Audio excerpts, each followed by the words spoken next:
మధ్యలో breakup song you are giving varieties అని చాలా ఎంకరేజ్ చేస్తున్నారు.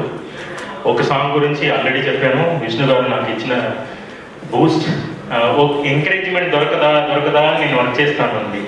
ఏదైనా సాంగ్ వస్తే మంచిగా ఉందా, ఎవరు నిజంగా హానెస్ట్గా చెప్తారో అని చూస్తాను. ఫస్ట్ నాకు హీరో గారు చెప్పారు. Thank you sir, thank you so much. And ఇది అక్సెప్ట్ చేసినది ఫస్ట్, ఈ సాంగ్ ఓకే మన మూవీలో ఉండొచ్చు అని పాత్వే ఇచ్చింది డైరెక్టర్ గారు. Thank you. Without you that song won't be here. And thank you. నాకు ఫాదర్ లేవు.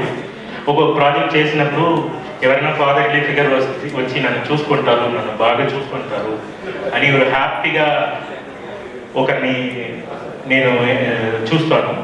అలా ప్రొడ్యూసర్ గారు ఉన్నారు. నేను I felt like that sir. మీరు వచ్చి నాతో కలిసి మాట్లాడినప్పుడు నా ఫాదర్ మాట్లాడినట్టే ఉంది sir. Thank you so much. And Sumanth గారు thank you so much. As producer unit ఇది I know what is going through.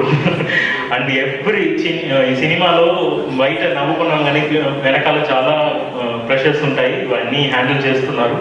And unit and art directors, cameraman, artist, dance masters, Murali గారు. ఆర్టిస్ట్లో మురళి గారు నాకు ఫేవరెట్ అండి. మురళి గారు లవ్ యూ. అనంత్ శ్రీకాంత్ గారు love you. So all the artist ఇది అందరూ కలిసి ఒక మూవీ బయట రావాలని కోరుకుని ప్రయత్నం చేసి హ్యాపీగా చేసి ఇప్పుడు బయట వస్తుంది. అందరూ సపోర్ట్ చేయండి. మీరు కోరుకున్నట్టు ఫ్యూచర్ ప్రాజెక్ట్స్లో ఈ ప్రాజెక్ట్స్లో ఎలా మ్యూజిక్ బాగా వచ్చిందో అలాగే నేను చేస్తాను. Without your blessings nothing is going to happen. ఈ మూవీని మీరు అందరూ సపోర్ట్ చేసి ఎంకరేజ్ చేయాలి. Thank you so much. Thank you so much for you also. Thank you.